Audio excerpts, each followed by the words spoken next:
Imagine you're a god. Your wife just died, and you decide to do something no god had ever done before. Descend into the underworld and bring her back. But there's one rule she'll give you. Just one single rule, and you'll break it. What you see after that becomes the reason humans are mortal today. This isn't drama for the sake of drama.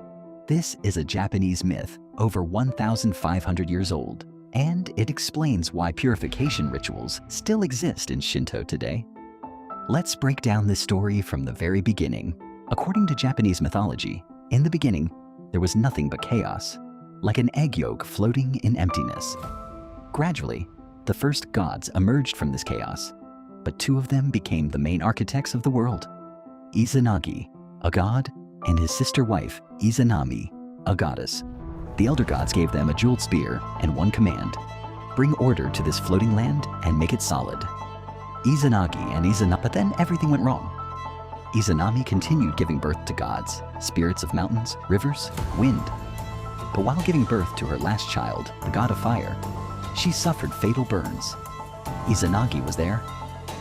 He watched his wife die in agony from giving birth to their own child. What he did next, no god in Japanese mythology had ever done before or since.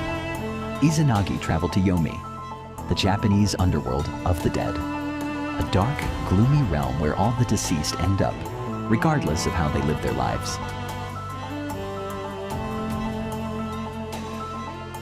He found Izanami in the darkness. She stood at the entrance to the palace, hidden in shadow. He begged her to return with him to the land of the living. She told him she had already eaten the food of Yomi, meaning she now belonged to the world of the dead forever. But she said she would try to ask permission from the underworld gods, with one condition. Don't look at me until I return, she said. Izanagi waited and waited. Time passed and she didn't come back. So he did the one thing she asked him not to do. He lit his comb as a torch and looked. What he saw was not his wife.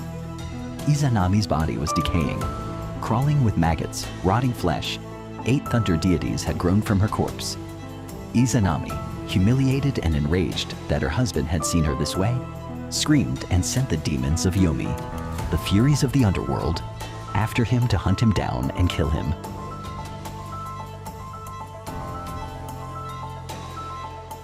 Izanagi fled. He threw objects behind him, a comb that transformed into bamboo shoots, a vine that transformed into grapes, to slow down his pursuers.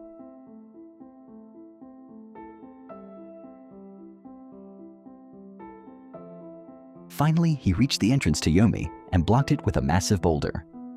On the other side of the boulder stood Izanami. If you do this, she shouted, I will take 1,000 human lives every day. Izanagi replied, then I will create 1,500 lives every day. This is why, according to the myth, humans die. But birth always outweighs death. It's not a curse. It's a balance established in the moment of tragedy between one pair of gods.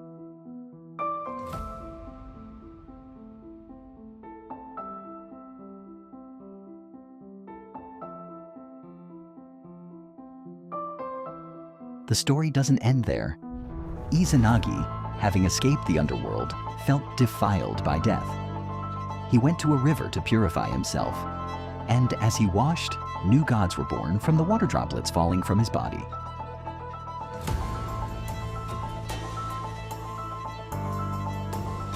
When he washed his left eye, Amaterasu was born, the goddess of the sun, the chief deity of Shinto, and, according to legend, the ancestor of the Japanese imperial line.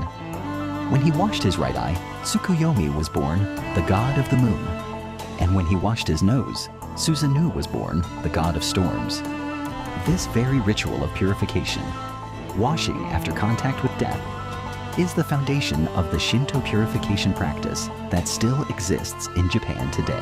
Izanagi and Izanami never met again. She remained the ruler of the world of the dead. He became the creator of gods, including the sun goddess from whom the entire Japanese imperial line was believed to descend. One broken promise, one terrible truth that couldn't be unseen, and an entire mythology explaining life, death and the nature of the world was born from it. If you enjoyed this story, like, subscribe, and tell me in the comments, could you have kept the promise not to look?